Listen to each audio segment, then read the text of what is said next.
நீங்கள் அப்லோட் பண்ணுங்கள் சார். நமக்கான கூட்டம் நம்மளை பார்ப்பா. ஏன்னா நான் இப்போ பிறக்கவே இல்லை சார். வாங்க ஆனந்தராஜ் சார்.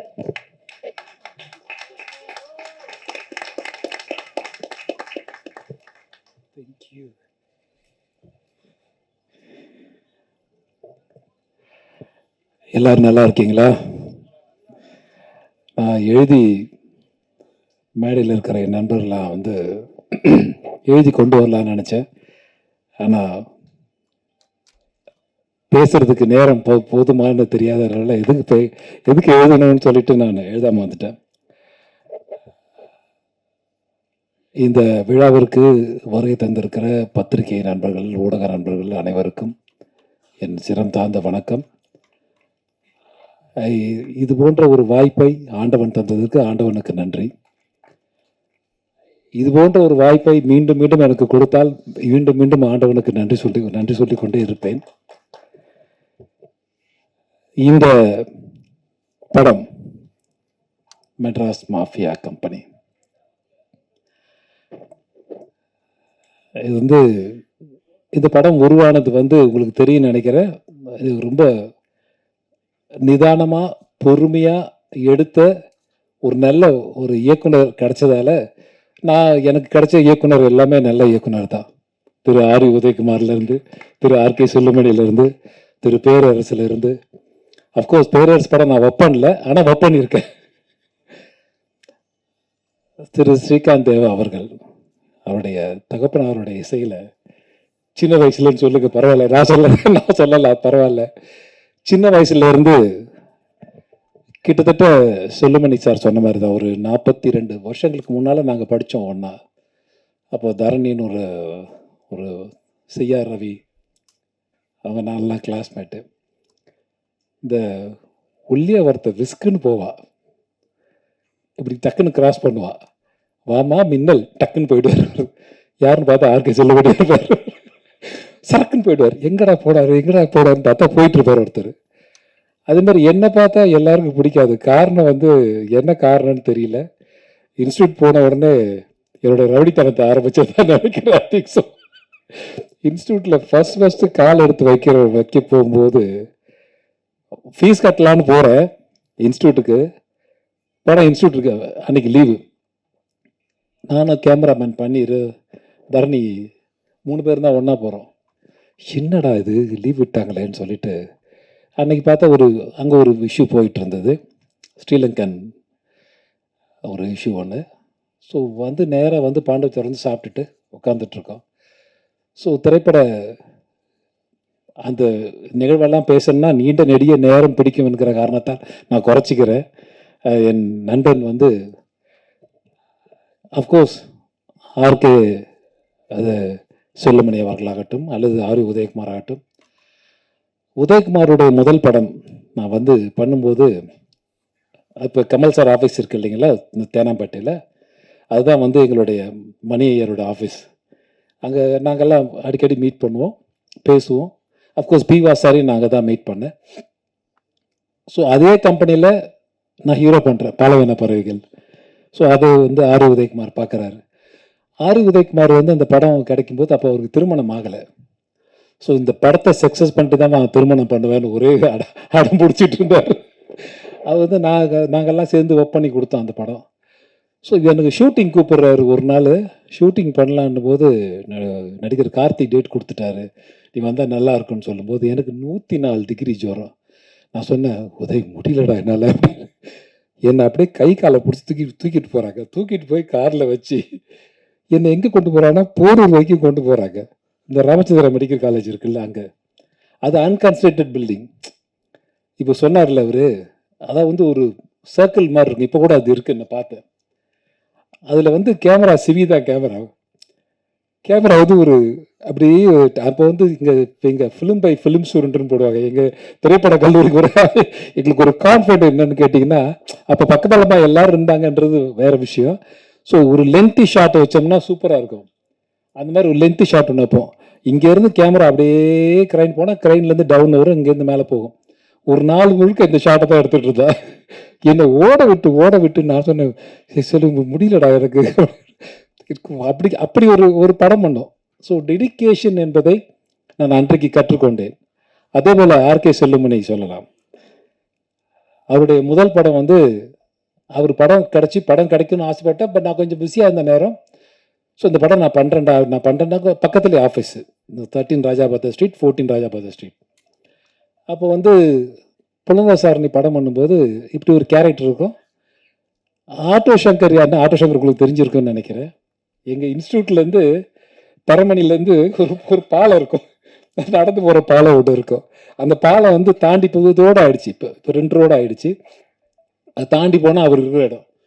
நாங்கள்லாம் பார்த்துருக்கோம். அப்போல்லாம் என்னடா இது அப்படின்னு சொல்லிட்டு அவர் கேரக்டர் அவர் கொடுக்குற நம்பர் ஒரு ஜாலியாக பண்ணோம் அந்த கேரக்டர்.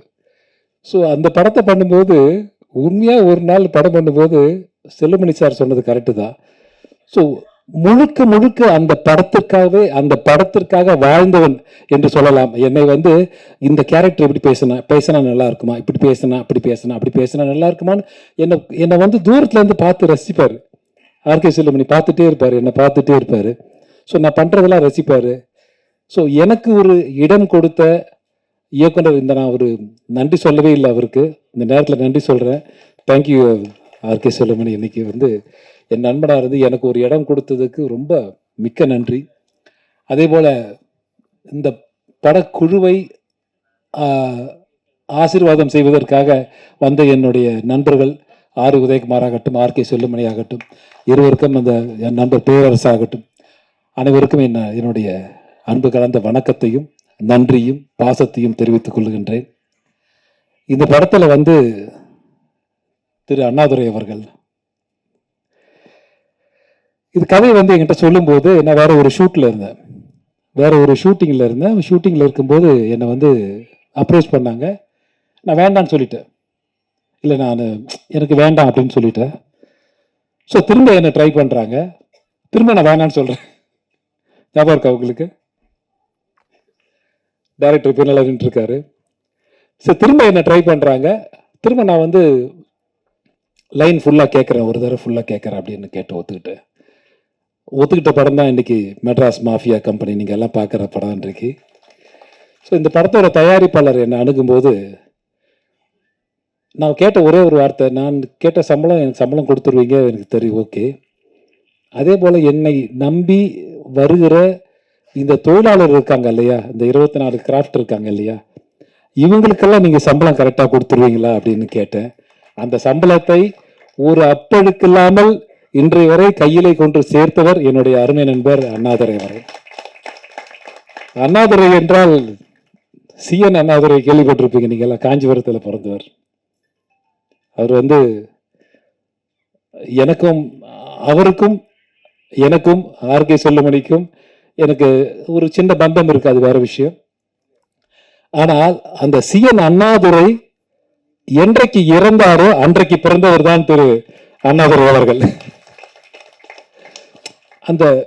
அதாவது வந்து இப்போ நான் ஒரு படம் பண்ணிட்டு இருக்கோம். இப்போ வாத்தியார்னு ஒரு படம். அதில் வந்து Karthi sir, Sathyaraj sir, Rajkiran sir, நான் எல்லாம் பண்ணுறோம். ஸோ அந்த கதையை கிட்டத்தட்ட அப்படிதான். எம்ஜிஆர் அவர்கள் தவறிய போது பிறக்கிறவர் தான் கார்த்தி சார்னு ஒரு கதை பண்ணோம். ஸோ இது அந்த மாதிரி பேரறிஞர் அண்ணா வந்து இறந்த நாள் என்று பிறந்தவர் தான் இந்த அண்ணாதுரை. அதனால தான் பேர் அண்ணாதுரைன்னு வச்சிருக்காங்க இவருக்கு. அதனால இவருடைய மனைவி பேரில் வந்து இந்த படம் தயாரிச்சாரு. இந்த பேசுகிற இந்த பெண்மணி இருக்கிறாங்க இல்லையா, அவங்க வந்து நான் பேசுகிற சம்பளத்தை எனக்கு உடனடியாக தந்தவர் இவர் என்று சொல்லுகிற அளவுக்கு இவர் வந்து ஒரு நல்ல தயாரிப்பாளராக இருக்காரு. இது போல தான் நாங்கள் வந்து எதிர்பார்க்குறோம். இது போல வந்து நடிகர்களும் இந்த போன்ற இயக்குநர்களும் இது போல வந்து இன்னும் எதிர்பார்க்கறதா நாங்கள் வந்து சீக்கிரம் அதாவது உழைக்கிற உழைப்பாளி அதுதான் வேலை செய்கிறாங்க. இன்னைக்கு பணம் கிடைச்சா மகிழ்ச்சி அடையாதவங்க யாருமே கிடையாது. ஸோ அதனால வந்து அவருக்கு என்னுடைய மனமார்ந்த நன்றியும் வாழ்த்துக்களும். இன்னும் நிறைய நீண்ட நெடிய பயணம் உங்களுக்காக காத்திருக்கு சார். இன்னும் எத்தனை பேர் உங்ககிட்ட காசு சொல்ல போறாங்கன்னு தெரியல. காசு சொல்லுவாங்க, இருந்தாலும் முடிவெடுக்க போறது நீங்க தான்.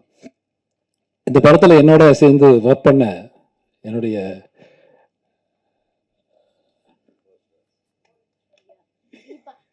தெரியுது என்னுடைய மனைவி என்றால் படத்துல என்னுடைய மனைவியை நடிச்சாங்க. ஆனால் போட்டு கொடுத்துட்டு போயிட்டீங்க என்னை வந்துட்டு ஒரே கத்தியில் 2 உரம் இருக்கக்கூடாது அப்படின்னு சொல்லிட்டு. ஓகே, என்னுடைய இந்த படத்தில் பணியாற்றிய தீபா அவர்களாகட்டும், அல்லது சம்யுக்தா அவர்களாகட்டும், அல்லது ஆரத்தியா ஆராதனவா ஆராதனா நீ சொன்ன கரெக்டாக இருக்குங்க. இவன் முகத்தை கொஞ்சம் ஞாபகம் வச்சிங்க எல்லாரும். அதனால் ஆராதனை ஆகட்டும், அல்லது இன்னும் இந்த படத்தில் பண்ண டெக்னீஷியன்ஸ் எல்லாருக்கும் ஒரு என்னுடைய மனசில் இடம் பிடிச்சிட்டாங்க. எல்லாருக்கும் ஒரு நீண்ட வாழ்த்துக்களும் நன்றியும். அது போக இசையமைப்பாளர் இவர் வந்து இவருடைய தகப்பனார் படத்தில் நான் பணியாற்றிருக்கேன். நான் வந்து ஃபஸ்ட் டைம் ஹீரோ பண்ணும்போது, ஃபஸ்ட் டைம் இல்லை, அப்போ வந்து அப்பா தான் மியூசிக் டைரக்டர். இவர் வந்து லண்டனில் ஒரு ஷோ பண்ணோம். நாங்கள் லண்டனில் ஒரு ஷோ பண்ணும்போது தேவா சார் தான் மியூசிக்கு நான் முடிவு பண்ணிட்டேன். அப்போ ஒரு பிரதர்ஸ் வந்து சபேஷன் முரளி ஆகட்டும் அல்லது சம்பத்தனன் ஆகட்டும் எல்லாரும் வரீங்க அப்படின்னு. அப்போ தேவா என்ன சொன்னார், என் சன்னு வந்து ஸ்ரீகாந்த் தேவன் வந்தால் நல்லாயிருக்கும் அப்படின்னு. ஸோ இவரையும் கூட கூப்பிட்டு போயிட்டோம். அவங்க 5 பேர் வந்து இவரு கூட வந்துடுவார். ஸோ அதனால் அப்பா போட்ட ஞாபகம் சாங் வந்து எனக்கு இப்போவும் ஞாபகம் இருக்குது. ஒரு படத்தில் வந்து பாடட்டுமா? நான் கீழே கல்லெல்லாம் ஒன்றும் இல்லையே. மாட்டு வண்டி பூட்டிக்கிட்டு மூட்டைகளை ஏத்திக்கிட்டு மேட்டுப்பட்டி போக போறேன். கூட்டு ரோட்டு சந்தையில பேட்டி ஒண்ணு வாங்கிவோம் கோமணத்தை மூட போறேன். முத்தழகி பாட்டிக்கு நான் வெத்தலை இடிச்சு எடுத்து பொக்க வாயில் ஊட்ட போறேன். 10 ரூபா டிக்கெட்டுல பட்டணத்து சினிமா மொத்தத்தையும் காட்ட போறேன். அட நம்மூரு சந்தையிலே எப்போதும் கொண்டாட்டம் தான். மாட்டு வண்டி பூட்டிக்கிட்டு மூட்டைகளை ஏற்றிக்கிட்டு நெட்டுப்பட்டி போக போறேன். இப்படி ஒரு சாங் எனக்கு கொடுத்தாரு. இது வந்து ஒரு பெரிய ஹீரோ பாடி இருந்தா மிகப்பெரிய ஹிட்டா இருக்கும்.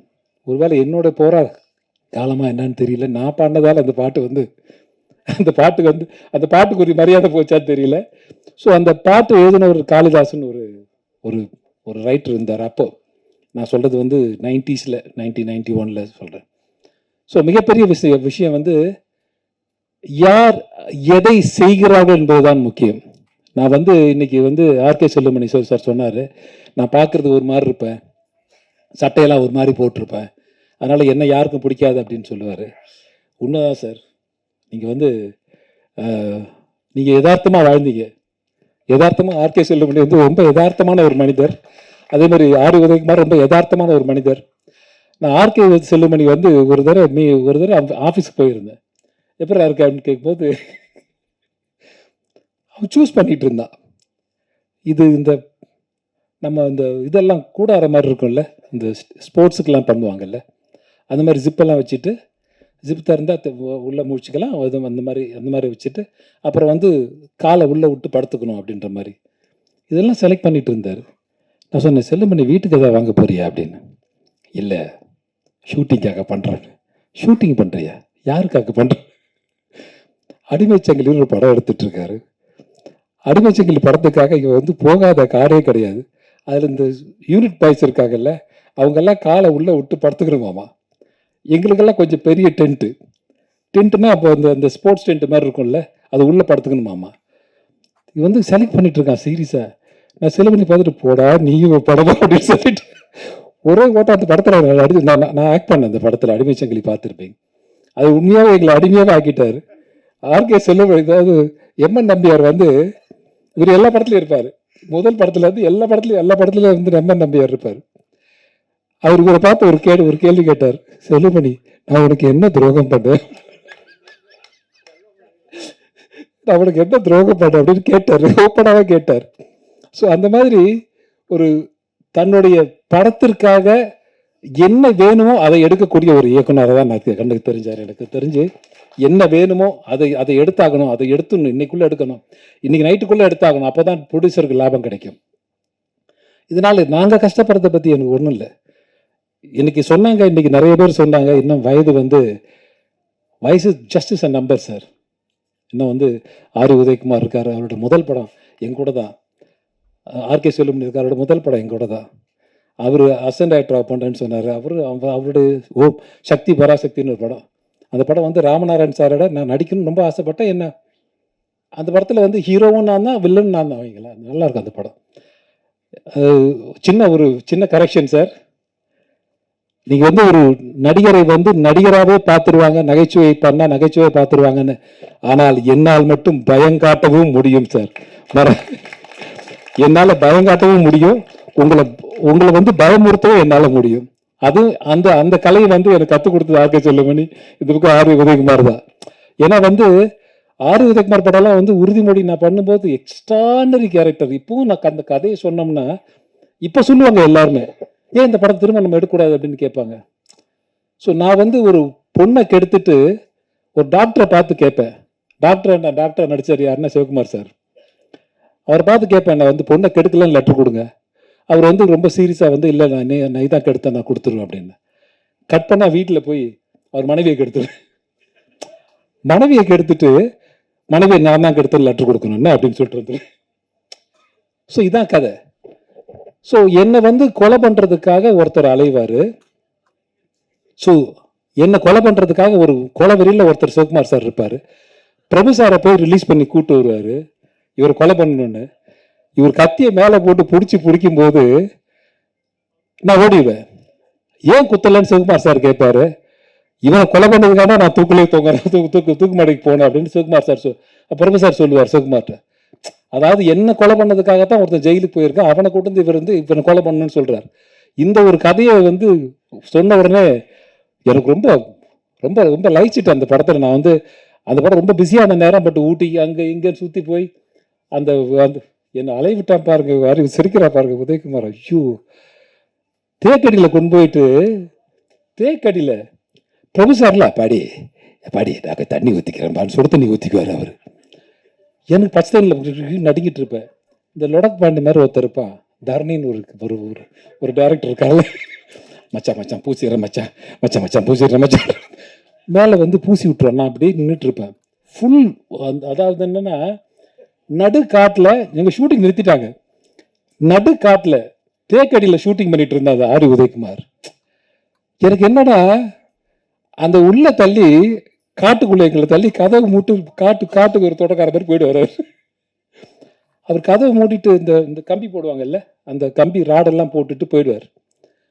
போனாலும் அடுத்த நாள் காலை தான் அவர் எழுப்பி கூப்பிட்டு வரணும்.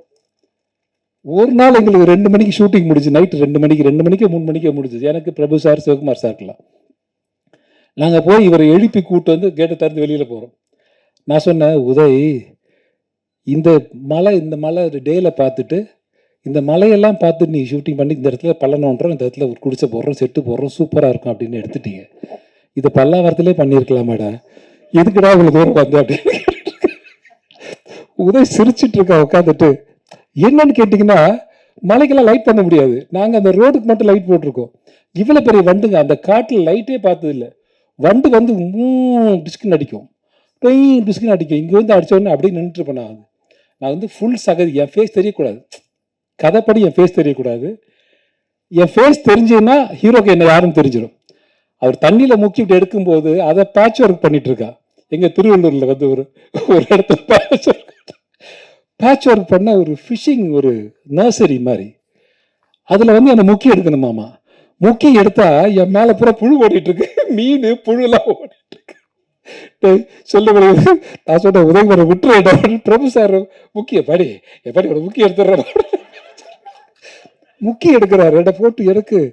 ஐயோ, உண்மையா சொல்ல போனா இன்றைய வரை நான் திரையுலகத்தில் இருக்கிறேன் என்று சொன்னால் அதற்கெல்லாம் அடித்தளம் போட்டது 2 பேரும் தான். ஏன்னா படாத கஷ்டங்கள்லாம், இந்த கஷ்டங்கள்லாம் பட்டு தான் நாங்கள்லாம் நடிகை நான் இன்னைக்கு வந்திருக்கோம். நீங்கள்லாம் பாராட்டுறீங்க. நீங்கள்லாம் வந்து இன்றைக்கு வந்து குழந்தைலேருந்து நான் பார்த்துருக்கேன், நிறைய பேர் சொன்னாங்க இன்னைக்கு. ஸோ அஃப்கோர்ஸ் பெருமையாக தான் இருக்குது. இத்தனை வருஷம் நம்ம சினிமாவில் இருக்கோமா, ஒரு 40 ஆண்டு காலம் சினிமாவில் இருக்குமா, திரையுலகத்தில் இருக்கோமா. இது வந்து ஒரு பணம் சம்பாதிக்கலாம், அது வேறு விஷயம் சார். ஆனால் பணமே வாழ்க்கையாயிடக்கூடாது. பணம் வந்து ஒரு அளவுக்கு மேலே பணம் இருந்துச்சுன்னா, இங்கே இருக்கிற எல்லார்ட்டையும் பணம் கிடையாது, பணம் கொஞ்சம் குறைவாக தான் இருக்கும். ஆனால் நாங்கள்லாம் மகிழ்ச்சியாக இருக்கோம். பணம் நிறைய வந்துச்சுன்னா பணத்துக்கு தான் மரியாதை கொடுப்போம், மகிழ்ச்சி போயிடும். பணத்தை நம்ம காப்பாற்ற வேண்டியிருக்கோம். நம்மளை பணம் காப்பாற்றுது. நம்மளை காப்பாற்றினா நம்ம சொல்கிறத பணம் கேட்கணும், பணம் சொல்கிறத நம்ம கேட்கக்கூடாது. இதை வந்து ரஜினி சார் மாதிரி ஒரு பெரிய நடிகர் சொன்னால் நீங்கள்லாம் கேட்பீங்க ஒருவேளை, நான் சொன்னால் கேட்க மாட்டீங்களான்னு தெரியல. பரவாயில்ல, விட்டுருங்க, நோ ப்ராப்ளம். அது ஒன்றும் அது பிரச்சனை கிடையாது. ஸோ சொல்கிறேன். ஸோ வந்து எது முக்கியமோ அதுதான் முக்கியம். இன்னைக்கு ஒரு பெரிய நடிகர் இது வந்து நானா வந்து ஒரு கல்லா எடுத்து நானா கட்டின வீடு, நானா செதுக்கின சிலைன்னு ஒருத்தர் சொல்லும்போது நம்ம ரசிப்போம். ஆனால் நானும் கிட்டத்தட்ட அப்படி தான் சார். யாருமே இல்லை, பின்புலம் கிடையாது, என் முன்னோர்கள் கிடையாது திரையுலகத்தில். நான், ஆர்கே செல்வமணி, இந்த பக்கம் உதயகுமார், எல்லாருமே வந்து போராடி வந்தவங்க தான். போராட்டம், ஒரு மிகப்பெரிய போராட்டம் இருக்கும். இது வந்து என் முன்னோர்கள் கிடையாது. நான் வந்து செத்து சுண்ணமாயிருக்கேன் சின்ன வயசில். நடிக்கும்போது ஒரு பெரிய பயம் இருக்கும். இப்போல்லாம் தீபாவளிக்கு ஊருக்கு போவாங்க எல்லாரும். நான்லாம் லாஸ்ட் மினிட்ல வண்டி ஏறி ஊருக்கு போய் தலையை காமிச்சு இருட்டோட இருட்டில் கிளம்பி வந்துடுவேன். ஏன்னா அச்ச உணர்வு, படித்து முடிச்சிட்டோம், திரைப்பட கல்லூரியில் மாணவன் ஆகிட்டோம், அடுத்து நம்ம என்ன பண்ண போகிறோம் அப்படின்ற ஒரு பயங்கர பயம் ஒன்று இருக்கும். என்னை விட அதிகமாக நேசித்தவர் என்னுடைய தகப்பனார். எப்படின்னு கேட்டிங்கன்னா, ஒரு சின்ன விஷயம் சொல்லி முடிச்சிடுறேன். நான் பார்த்திபன் சார் ஷூட்டிங்கில் இருக்கேன் இந்த வாகினி ஸ்டுடியோவில். நைட்டு வந்து லேட் ஆகும் சார்னு சொல்கிறாங்க. நான் பரவாயில்லன்னு விட்டுட்டேன். பரவாயில்ல சார், எவ்வளோ நேரம் ஆகும், ஒரு 10:30 11 ஆகிடும் சார். சரி பரவாயில்ல, 11:30 ஆனாலும் பரவாயில்ல. ஒரு நாள் திடீர்னு வந்து ஒரு அஸ்டரோடு வந்து, சார் உங்களுக்கு முடிஞ்சுது சார் அப்படின்றார். முடிஞ்சுதா அப்படின்னு 8:30 மணி இருக்கும், 9 மணி இருக்கும். முடிஞ்சுதா அப்படின்னு, முடிஞ்சுது சார் உங்களுக்கு முடிஞ்சு சொல்லிட்டேன். நான் உங்களுக்கு டவுட் கன்ஃபார்ம் பண்ணுறேன், முடிஞ்சுது சார்னு சொல்கிறாங்க. சரி சார், தேங்க்யூ சார், நான் கிளம்புறேன் அப்படின்னு பார்த்து சார் சொல்கிறேன். பாய் சொல்லிட்டு வீட்டுக்கு வரேன். திரும்ப ஒரு அசிஸ்டன்ட் ஓடி வந்து, சார் நாளைக்கு டேட்டு கேட்டிருந்தோம் உங்ககிட்ட, அந்த டேட்டு நாளைக்கு வேணாம் சார். ஃப்ரீ பண்ணுறாரு என்ன. நாளைக்கு வேணாமா உங்களுக்கு? வேண்டாம். அப்படியா சார், நாளான்னைக்கு வேண்டாம் சார். So nice, thank you. இன்னொரு ஃபோன் வருது எனக்கு, அதில் என் தகப்பனார் தவறிட்டார் அப்படின்னு. ஸோ அவர் எவ்வளோ சினிமாவை நேசிச்சிருக்காரு. அவருடைய சாவுக்கு நான் போகணுன்றதுக்காக எனக்கு 2 hours முன்னாடியே என்னை வந்து சினிமாவிலேருந்து என்னை வந்து ரிலீவ் பண்ணிவிட்டு 2 daysக்கு அவர் டெட் பாடி கூட இருக்கணுன்றதுக்காக 2 daysக்கு எனக்கு ஷூட்டிங்கே என்னை விட்டுட்டு என்னை விட அதிகமாக நேசித்தவர் என்னுடைய தகப்பனார் என்று எனக்கு தெரிகிறது. என்னோட அதிகமாக நேசித்தவர் எங்கள் அப்பா. இவன் இருந்தால் இந்த இந்த திரையுலகம் நான் இன்றைக்கு நடிகராக நிற்கிறேன் என்று சொன்னால் அதற்கு அவரும் ஒரு காரணம். இதெல்லாம் வந்து அன்றைக்கி நைட் பௌர்ணமி தான். அந்த பௌர்ணமி விழா நடக்குது, இந்த பாமக விழா நடக்குது. அந்த விழாக்கு நான் போயிட்டுருக்கேன். அந்த விழா தாண்டி தான் மகாபலிபுரம் வழியாக இந்த பக்கம் போனால் ஈஸியாக போயிடலாம். ஸோ நான் வீட்டுக்கு போய் தான் கிளம்பி போகிறேன். அப்போ போய் எங்கள் தகப்பனாரோட டெட் பாடியை பார்க்குறேன். பார்த்துட்டு நான் சொன்ன ஒரே விஷயம், உங்கள் கூட இருக்குன்றக்காக ஷூட்டிங்கெல்லாம் எனக்கு ஃப்ரீ பண்ணிங்களாப்பா அப்படின்னு கேட்டேன் என் தகப்பனார்கிட்ட.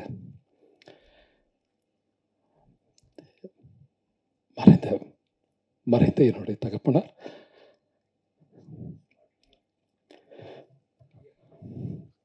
தேங்க்யூ அப்பா. இதெல்லாம் வந்து யாரும் சொல்ல மாட்டாங்க. இது பெரிய நடிகராக இருந்தால் பெரிய விஷயமா மாறும். இன்றைக்கி ஆர்கே செல்வமணி சார் சொன்ன மாதிரி ஒரு சராசரி நடிகன் இன்றைக்கி எங்களை முடிவு பண்ணுறது, என்ன முடிவு பண்ணுறது குறிப்பாக சொல்லலாம். எனக்கு போட்டியே இல்லைன்னு நினைக்கிறீங்க நீங்கள். இந்த படம் பார்த்தீங்களா, இந்த மெட்ராஸ் மாஃபியா கம்பெனி, இந்த இடத்துக்கு என்னை தள்ளிவிட்டது யாருன்னு நினைக்கிறீங்க? முதுகு பூரா காயம் சார், ரத்தம், வடுக்கல், என்னை குத்தி குத்தி குத்தி கொலை பண்ணிட்டாங்க. என்னை வந்து ஒரு படம் வீட்டுக்கு வந்து பேசுவாங்க, பேசிட்டு போவாங்க, அந்த படம் வந்து மிஸ் ஆகும். ஏதோ ஒரு காரணம் இருக்கும். யார் காரணம் என்று சொன்னால் அந்த படத்தோடைய கதாநாயகனாக இருக்கலாம், யாரோ ஒருத்தங்க இருக்கலாம். அவங்க முடிவு பண்ணுவாங்க, இந்த கேரக்டருக்கு இவர் இருந்தால் கரெக்டாக இருக்கும், வேற யாராவது வேணாம்.